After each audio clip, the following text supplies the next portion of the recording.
Welcome to Soul Cafe.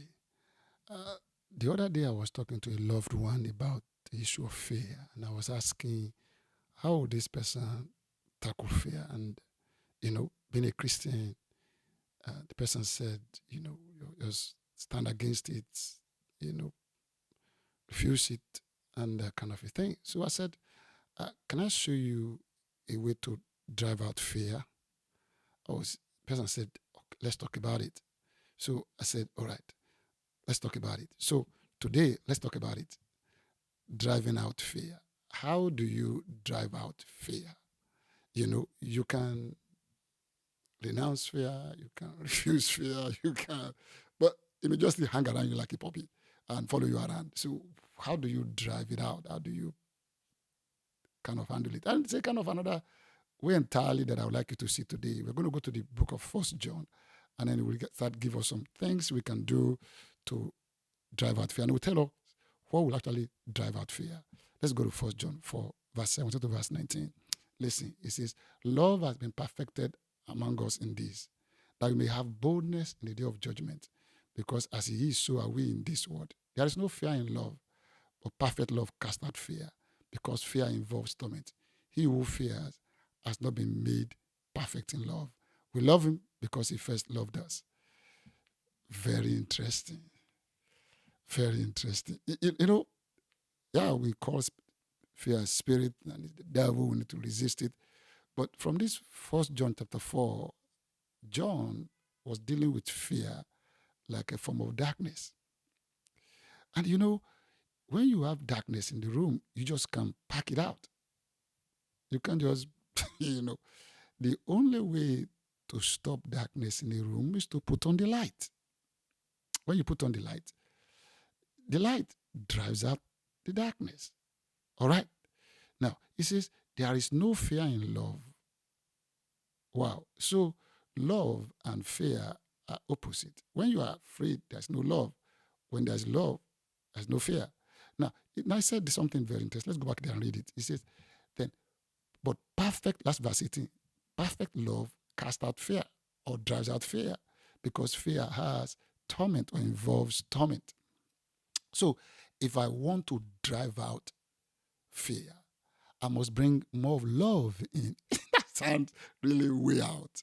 How can love fight out fear? Remember when you were very small, your room dark, you don't want to go in.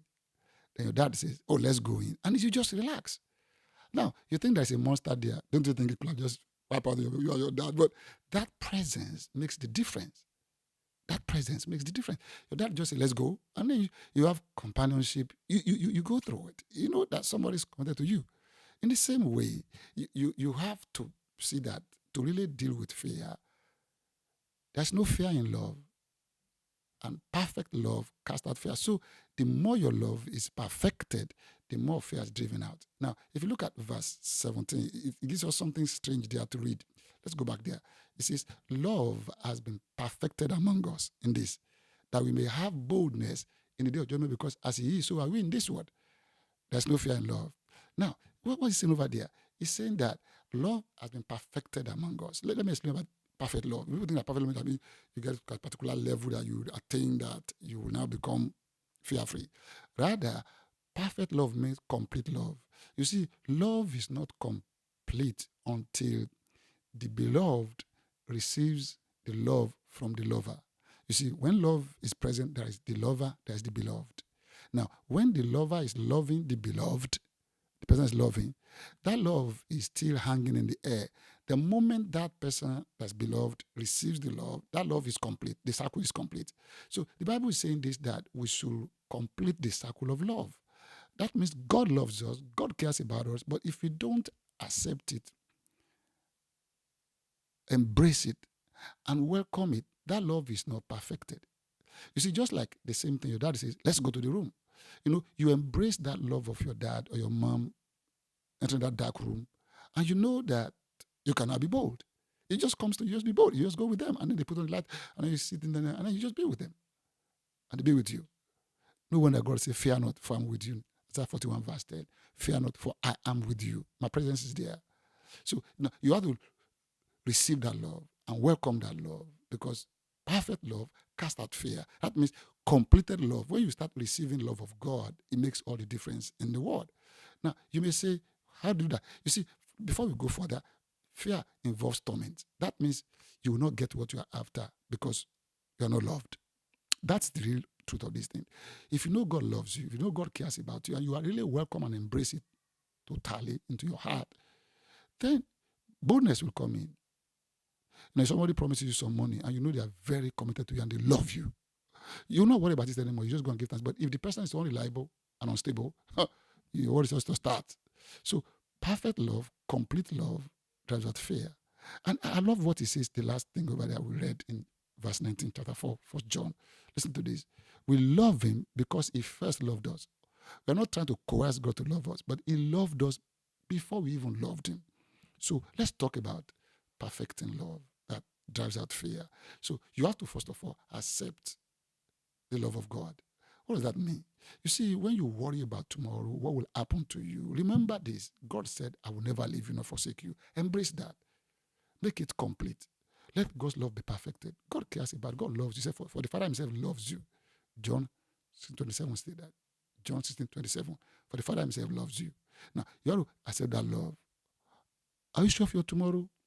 By myself, I'm not sure, but somebody loves me. No wonder Paul said, in all these things, we are more than conquerors through him that loved us. He said, he loved us first before we loved him. We didn't push him into loving us. We didn't, twist his arm to take care of us. He was the one from the beginning who said, I love you. For God so loved the world that he gave his only begotten Son, that whosoever believes in him shall not perish, but have everlasting life. So you have to know this love and believe it. The belief means to just accept it and take it in and welcome it. And then I think about your health tomorrow. I know my Father will take care of me. God loves me. God cares about me. Or what about my family tomorrow? God cares about me. God loves me. That's that driving out the fear. Because perfect love, when the love is complete, fear gets out through the door. Just like when you put on light, darkness flees. So the same when you put on love, fear recedes. So I will ask you to embrace more of the love of God, particularly if you are struggling with a particular level of fear, a phobia. Start welcoming the love of God there, that God will take care of you, that you are not alone, and you are not open to the element. That's a covering over your life, God's love. His banner over us is love, not hate, not bitterness. God loves you. God cares about you. Don't forget that. That's the best way to drive out fear. So when that fear comes back, in daytime, on the nighttime, just say, Lord, thank you for loving me. And find what he has said about loving you in that dimension, and it makes all the way. If you don't remember anything, remember the Lord is my shepherd. I shall not want. He's my shepherd. Something about shepherd, they really care about the sheep and they love the sheep. Like David laid down his life for the sheep. You are loved. And when you receive that love, it drives out fear. Thank you for listening. Till we see you again. Stay and abide in the love of God and fear, and watch fear going out through the door. Thank you for listening.